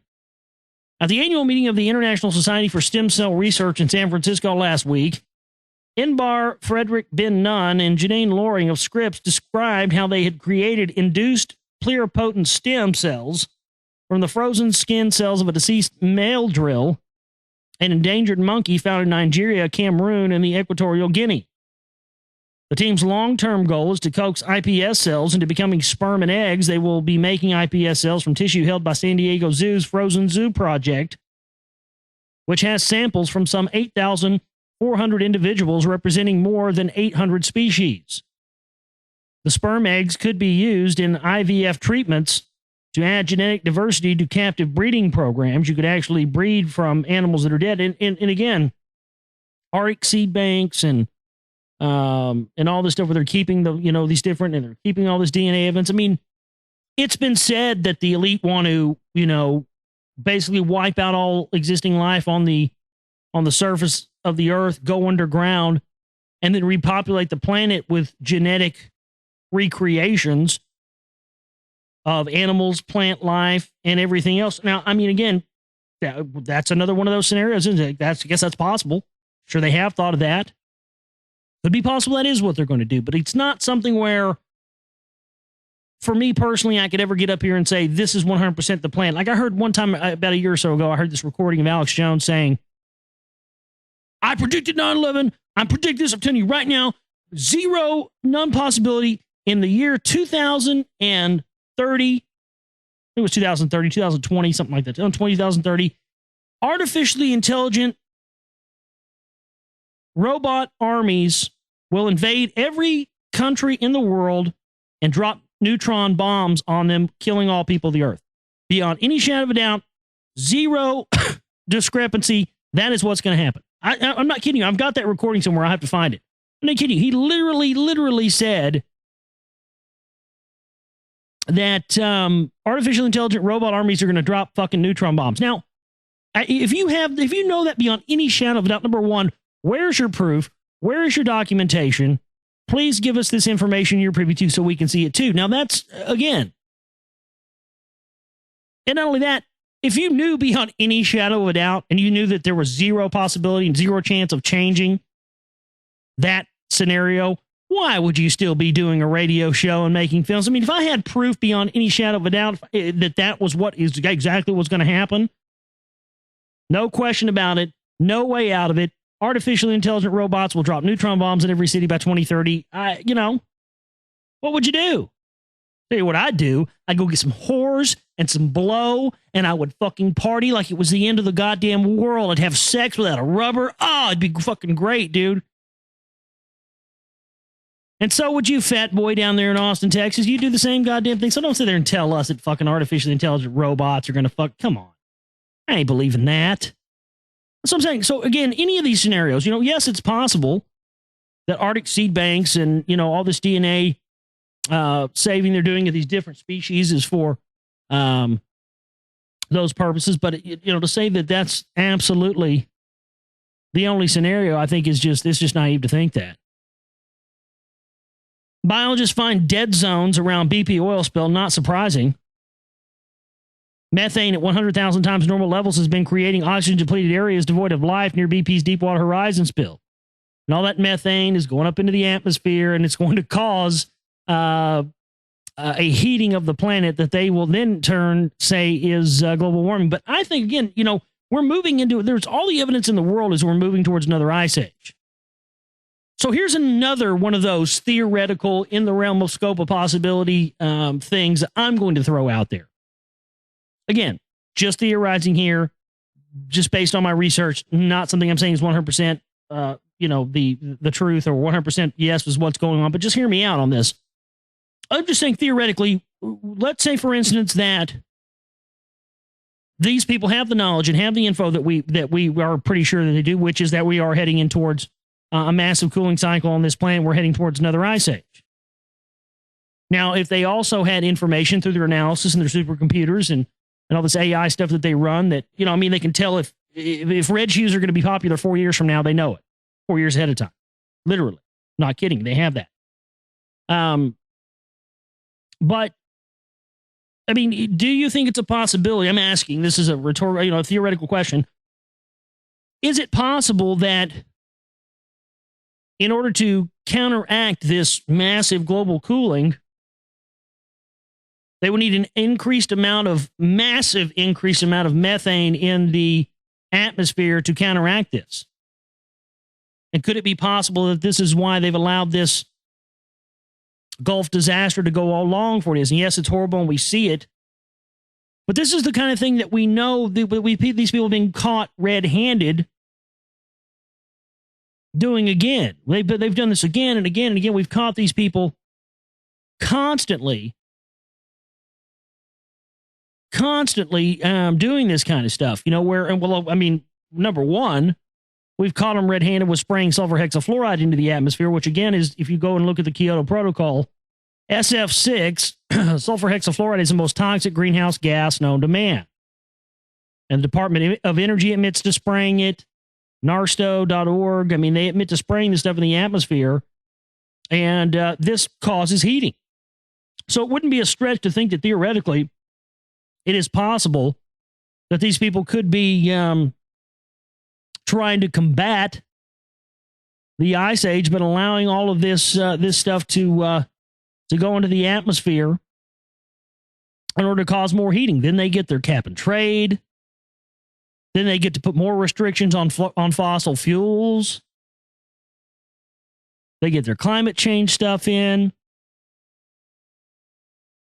They get to gain more power over third and fourth world countries who cannot pay back the loans to the IMF and the World Bank that they are given through these carbon cap and trade credits, which is exactly what the system is designed. I mean, if you read what this carbon credit system is designed to do, it says right there in the black and white in their own wording that if they give these credits for carbon credits for third and fourth world countries, and they can't pay back those credits with interest to the IMF and the World Bank, the IMF and the World Bank take control of said country. This is the same thing that they did with the Latin American Bank in there, or the whatever it was. I can't remember the name of it. It's in the Haiti quake film that I made. That's what they did in Haiti. So if you think about it, if you think about the oil disaster in terms of, you know, letting out all this methane and causing this environmental disaster in order to gain more control, it makes total sense. Let's continue and see what else we have to get into with the news here.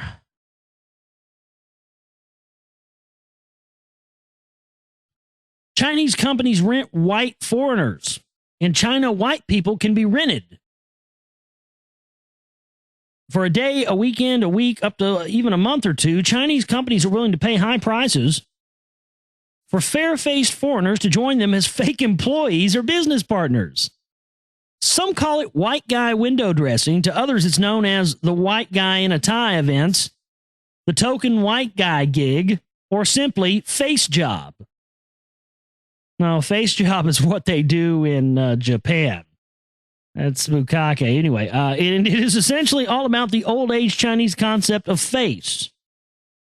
To have a few foreigners hanging around means a company has prestige, money, and the increasingly crucial connections, real or not, to businesses abroad. Face, we say in China, is more important than life itself. Because Western countries are so developed, people think that they are more well off. So people think that if a company can hire foreigners, it must have a lot of money and have very important connections overseas. So when they really want to impress someone, they may roll out a foreigner or rent one. Last year, Jonathan Zatkin, an American actor who lives in Beijing, posed as the vice president of an Italian jewelry company that had allegedly been in partnership with a Chinese jewelry chain for a decade. Zatkin was paid about $300 to fly along with a couple of Russian models to a small city in the central province of Henan, where he delivered a speech for the grand opening ceremony of a jewelry store. I was up on stage with the mayor of the town, and I made a speech about how wonderful it was to work with the company for 10 years and how we're so proud of it all and the work they had done for us in China. They put us up in a big bandstand, and the whole town was there, and some other local muckety mucks. But the whole thing was fabricated and staged. Beyond that, that's what you're seeing here. They again, openly admitting that they have people come out and say, oh, yes, we're so happy to be working in this company for 10 years. Oh, it's great. And that person's an actor. I mean, you see this in movies all the time, but my God, it's real. The requirements for these jobs are simple. Be white, number one. Number two, do not speak any Chinese or really speak at all unless asked. And number three, pretend like you just got off of an airplane yesterday. Those who go for such gigs tend to be unemployed actors or models, part-time English teachers, or other expats looking to earn a few extra bucks. Often they are jobs at a second or third-tier city where the presence of pale-faced foreigners is needed to impress local officials, surely secure a contract, or simply fulfill a claim of being international. So you can go show up at one of these things, get paid, act like you're some powerful guy. Man, I bet you get some serious tail doing that. I don't know. Maybe this radio thing, maybe I need to look into doing something else here. I don't know, man. They could get some serious tail doing that. Go with some like little podunk ass little town out in China, and they think you're some bigwig white man. Dude, I bet you clean up over there, dude. Fuck. Try to get you a harem going. Man, I don't know. It's looking kind of good. I have to think about this. I want to be a... It's fucking great, dude. You go to theglobalreality.com one day and it'll say something like, ladies and gentlemen, we are sad to announce Josh Reeves has left the Global Reality to become the CEO of a new company, rentacracker.com. Yes, ladies and gentlemen, you too, all you Chinese out there, you can now rent a cracker for a day. Rentacracker.com. I'm telling you, that's what we need. Rent a cracker. Yeah. Get yourself. Yeah. You know what you need, Bob? You need yourself a cracker. Mm-hmm. The people will believe you and listen to more if you get yourself one of them crackers. Take a cracker out there with you, put a cracker up on stage, and oh boy, they will clap you all the way home. Get yourself a cracker. I'm going to make a t-shirt that says Josh Reeves, cracker for hire, and wear it around and see what happens, you know? Those who go for such gigs, it says occasionally companies want a foreign face to go with meetings and conferences or go to dinners and lunches and smile at the clients and shake people's hands. Read an ad posted by a company called Rent Alawe or Rent a Chinese or Foreigner on the online classified site. There are opportunities for girls who are pretty and for men who can look good in a suit. Well, that's rich, man. Yeah. I mean, the Chinese are just fucked up, aren't they? Nothing against you if you're Chinese, but I mean, not Chinese people in general. I just mean China. The country of China is just fucked. Not Chinese people. I've met a lot of fucking great, rad Chinese people before. They're really awesome people, but my God, that country's just fucked. I mean, so people actually give you, I mean, what kind of mindset is that? You have prestige and respect because you got a cracker up there on stage with you? That makes no sense. So it can't be somebody of their own race or creed or color for them to gain respect. They have to go and get a white man and put a white man up there with them, and then that's what gives them prestige and respect. That's horseshit.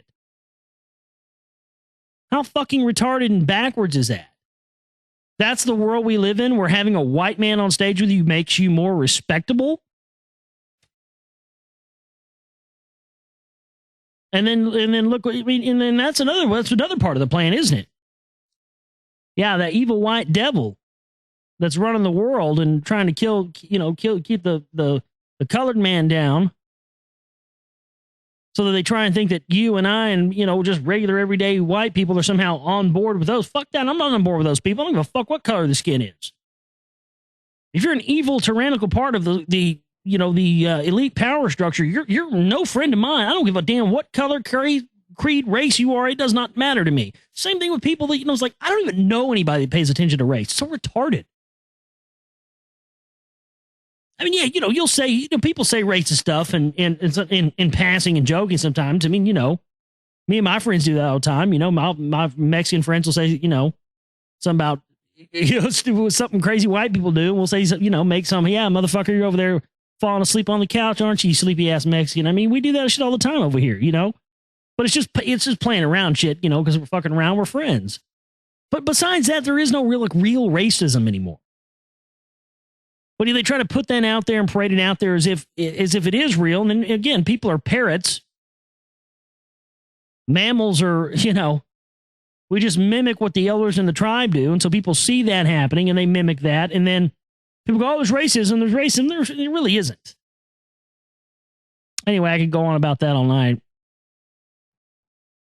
Plato, ancient Greek philosopher, secret music code cracked by British scientists. The work of Plato, the ancient classical Greek philosopher, appeared to contain a hidden musical code, a British academic has claimed. Researchers claim they cracked the Plato code, the long-disputed secret messages hidden in some of the ancient world's most influential and celebrated writings.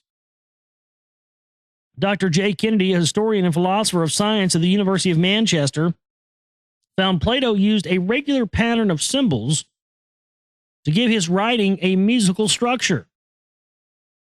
In his 5-year study, Dr. Kennedy found Plato, who died around 347 BC, used the symbols inherited from the ancient followers of Pythagoras. Well, of course he did. And Pythagoras went to Egypt, went to the mystery schools, learned the secrets, then came back and set up his own mystery school, which he taught behind a curtain. Of course, remember, Pythagoras literally means I am the Python. And if you go to mainstream Masonic websites, they'll tell you right there that they call Pythagoras our great friend and brother. And then you do the math and you go, wait a second, I'm confused here. How could they call Pythagoras our great friend and brother when Pythagoras' entire life and existence predated Freemasonry in its entirety? That's because the system of the degrees and the systems of the rituals and the different degrees of Masonry were modeled after Pythagoras's degree system that he gained from the mystery schools in Egypt. And so this musical structure is Masonic in nature and goes back even prior to Masonry, even prior to from Pythagoras back to the Egyptian mystery schools, which goes back farther than that, back to the civilizations of Babylonia, and then back even farther than that to Assyria, and back even farther than that to Samaria, and there was one more before that, and then some of the other ones around there in the area of Turkey. But again, so my whole point of that is that they found out that these symbols and this musical code of Plato came from Pythagoras. Again, I am the Python. He taught his students behind a curtain. And if they spoke within like the first 4 years, they got kicked out, no questions asked. And he didn't reveal himself from behind that curtain until after they completed their training, which is interesting. You know, what did he reveal himself as? I like to think that he revealed himself as a big, gigantic fucking snake, but who knows? I am the Python. I mean, come on. His findings published in the American Classics journal Epeiron suggested Plato was not only a secret follower of Pythagoras, Plato went to the same mystery schools that Pythagoras went to. These were mystery school members. It also shared his belief the universe secrets lay in maths and in its numbers. The study, which has created excitement in the academic world, also suggests he anticipated the scientific revolution of Galileo and Sir Isaac Newton by about 2,000 years after discovering its most important idea, that the book of nature is written in the language of mathematics. Dr. Kennedy said the key to unlocking the code came from the 12 notes of the Greek musical scale, which he said was popular among followers of Pythagoras. Using computer technology, he restored contemporary versions of Plato's manuscripts to their original form, which he said consisted of lines of 35 characters with no spaces or punctuation. Dr. Kennedy discovered that some key phrases, themes, and words occurred during regular intervals throughout, which matched the spacing in the 12-note scale. He argued that Plato did not use the code for pleasure, but instead for his own safety after his teacher was executed for heresy. Secrecy was normal in ancient times, especially for esoteric and religious knowledge, but for Plato, it was a matter of life and death. Encoding his ideas in secret patterns was the only way to be safe. Plato's books played a major role in founding Western culture, but they are mysterious and end in riddles. That's right, because you have to be a member of one of these mystery religions. You have to have gone through their training to understand what these riddles and these symbols and these codes and the way that the words are written, the number of words that are used per sentence, the letters and the consonants, everything down to each individual word on a page. Morals and Dogma is written this way as well, is a mathematical code, and that mathematical code relates to Kabbalism, which then has an effect on your subconscious and conscious mind. That is what they know.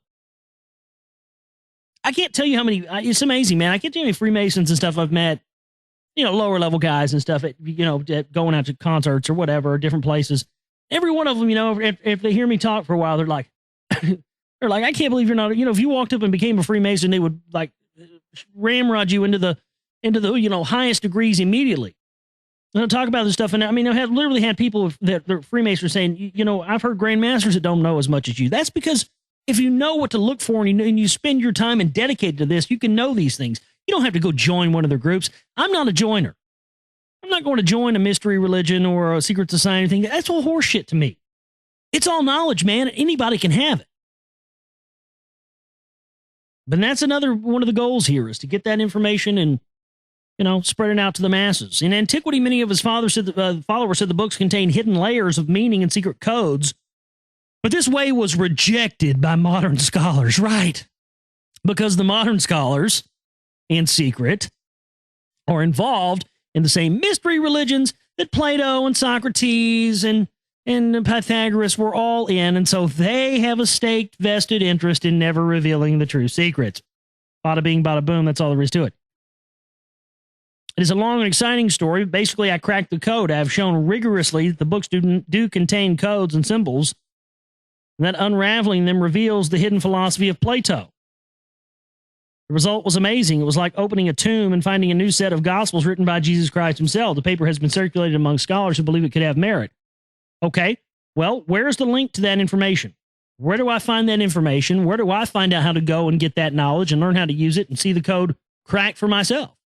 Oh, we're sorry. We can't give you that information, and we certainly can't hot link it in our article, no. Because we certainly wouldn't want you to find out what that is. We're going to tell you we discovered it, but we're not going to tell you how you can figure out how to use it. No. Would not be possible. Can't do that. Well, folks, I think we're going to leave it there. We've been here for 2 hours, 7 minutes, 47 seconds.